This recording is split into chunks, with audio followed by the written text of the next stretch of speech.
Well, thank you all for joining us this afternoon for this important update regarding COVID-19, otherwise known as the coronavirus, and the city's response to this public health crisis. Please welcome Mayor Lumumba to the podium. Thank you for your time and attention. There are a few matters that I want to share with you with respect to the city's response to COVID-19, otherwise known as the coronavirus. Out of concern for the public health and safety of our citizens, I have signed a series of executive orders to help limit the spread and possible exposure of COVID-19 coronavirus. As of this morning, a state of civil emergency has been declared for the city of Jackson, and all gatherings of 50 or more people are prohibited, with restrictions on gatherings of less than 50 people. As of 1 o'clock this afternoon, all non-essential city government-owned and leased buildings will be closed, and non-essential city employees are required to work remotely. I have signed an executive order to close City Hall to the public.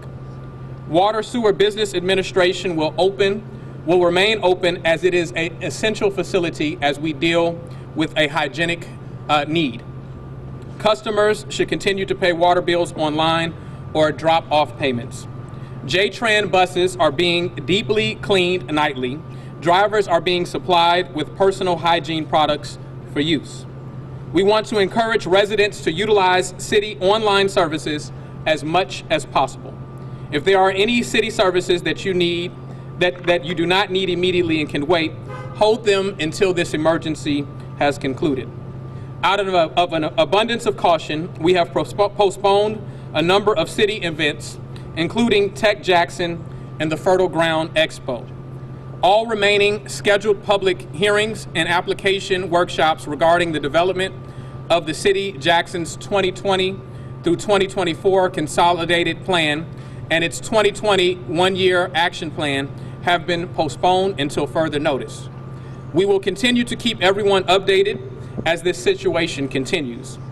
As we announced last week, the City of Jackson's Coronavirus Task Force will meet tomorrow, and we will update you on how we plan to go forward in this situation. We will be working with our state epidemiologists and other public health professionals to join us for our gathering next Tuesday. This Tuesday. That was from last week. We will work to urge that our residents and bars move to a takeout and delivery service.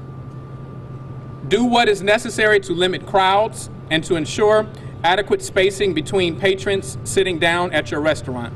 We want to limit crowds, once again, of 50 people or more wherever possible. We want to continue to urge everyone to maintain proper hand washing and coughing hygiene. Citizens age 65 and above and those with underlying health conditions are most at risk for developing or suffering the severity of this disease. Exercise social distancing practices as much as possible. Individuals who believe that they may have been exposed to the coronavirus should not go to the ER. Contact your primary care physician. If there are any questions, we are prepared to accept them at this time. How do you enforce a ban on large gatherings? What's the process? The Stafford Act, as we have been informed by the city attorney's office, enables us to, gives us the power to enforce that. And we will be working in combination with our restaurants, bars, and other public facilities. At this time, we ask that they work with us. We know that this is has severe economic implications, and we know that those establishments are concerned for that. But we believe that the public health concern rises above that, and so we will be working in combination with them, and if need be, we will implement more extreme measures or more severe measures going forward. Mr. Mayor, some restaurants have workforce interruption insurance, and sometimes it won't kick in until there's an emergency that makes them react. Are we heading that way, or just give it to them automatically to do it upon themselves? Well, I don't know what their policy outline what the outline of their policy implications are. We have declared a civil emergency. We have declared, the restriction of gatherings less than 50 people, and it would be a matter of what their personal insurance policies state. I don't know what those limits are, but we want to work not only the paramount concern is the health and safety of our citizens, and so we will address that as things progress, and we will address that as our COVID-19 task force, advises us to do so. And so that's what we're doing at this time. Will the city council meeting today be on or off, or what's the? I will leave all information. I will tell you that the building is restricted to the public. I will leave all questions regarding the city council meeting to the city council. I am an invitee to the city council meeting, so I do not have the power to speak to what decisions the city council is making with regard to this. Someone has a matter before the schedule. This is what I do know. I know that the city council is bringing up a question about shutting off public comment, and there's a special council meeting on that. And I believe that there was one matter that they were intending to take before that. But once again, that question is best answered by the city council, and I think more specifically, the city council president will probably be prepared to speak to that. Mayor Lamumba, as this goes on, is there anything the city's doing to watch for the populations like the homeless that Yeah. maybe don't have a definite place to go or way to protect themselves? That has certainly been a part of our discussion to make sure that we can help those who are most at risk, the vulnerable populations such as the homeless. We're working with the United Way, for instance, when it comes to our young people who are out of school through our Jackson Meals Matter program and other institutional partners to make certain that we can provide meals to those people who are without. And as our resources allow us to, we will extend additional services to people.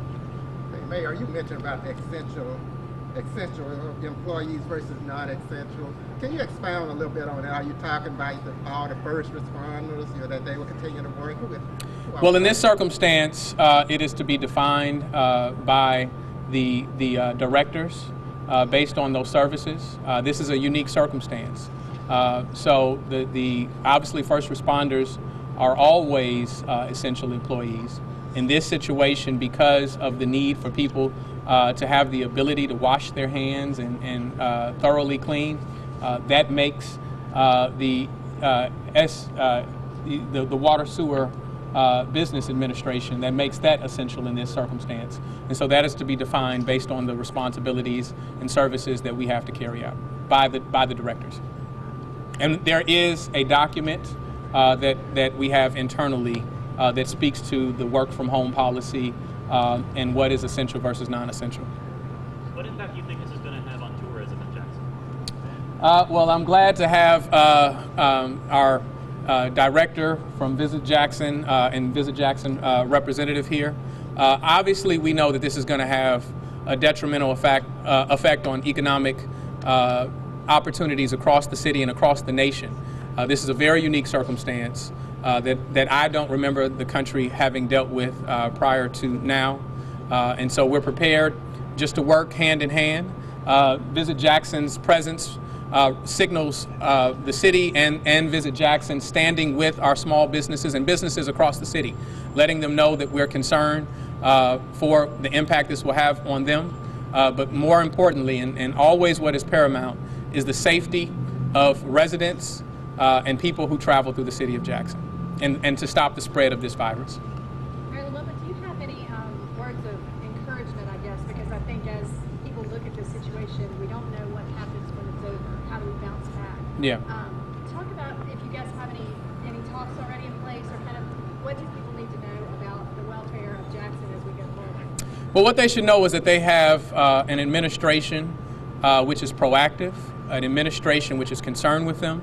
That is why more than a month and a half ago, we encouraged our medical facilities to send supplies over to China so that we could stop this spread. And so we will operate with that same spirit of proactiveness to work with them. We know that there are not many confirmed cases, and we want to encourage people that we're going to exercise the greatest level of caution. But we should not be surprised if we hear of more cases. It's not a matter of whether there are others that have contracted the virus. It's a matter of how many have actually been confirmed cases. And so the more we exercise the precautions, the social distancing, the hand washing hygiene, the coughing hygiene, the better we are prepared to see this reach its conclusion. And so we know that those who have unfortunately lost their lives to this disease have been those who have been some of our older residents, or not residents in Jackson, but older population in the country. And so we know those who are at highest risk, and so we should heed that information. We should take proper precaution because of that. Thank you for your time. We appreciate you.